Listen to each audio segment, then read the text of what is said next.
15-й ежегодной Олимпиаде по крымско-татарскому языку приняли участие более 200 человек. Это школьники, ученики колледжей, студенты и преподаватели. В Крымском инженерно-педагогическом университете имени Февзия Кубова прошло торжественное закрытие Олимпиады и подведение итогов.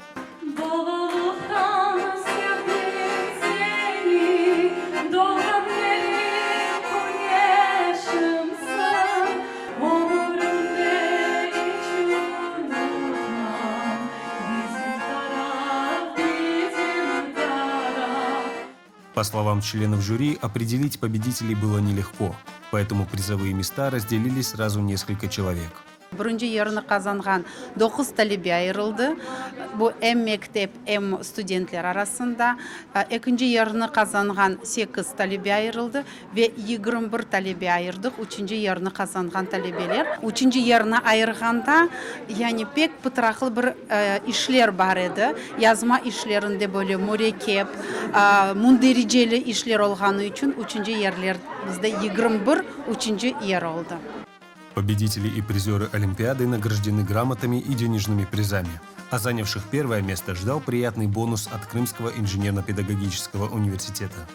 11 сыныфлар ве колледжні бітіріп та бізге оқымаға келген талебелер үшін бөле бір яқшы сюрприз, яғни бірінші ерлерні қазанған Олимпиада иштиракчылары кіріш имтиханлары вақтында, кіріш компаниясы олған вақтында, яғни олған қазанған балларына да 10 балл қосылаcaktır. Яғни о да güzel бір, не деймін, сізге идеядыр, университет тарафынан балаларға yapılған идеядыр.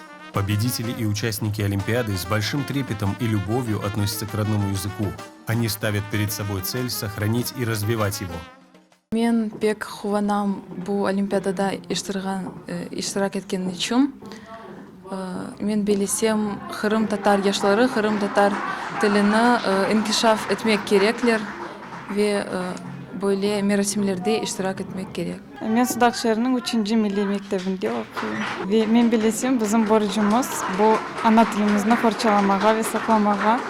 Onun için bunda iştirak ettim. Men her vaqt vatanperverlikni göstermek için ana tili fakültetine girmeyi istedim. Ve çok düşünmeye bu fakültetini seçtim. Bu acayip olimpiyadamızda men birinci yerini kazandım.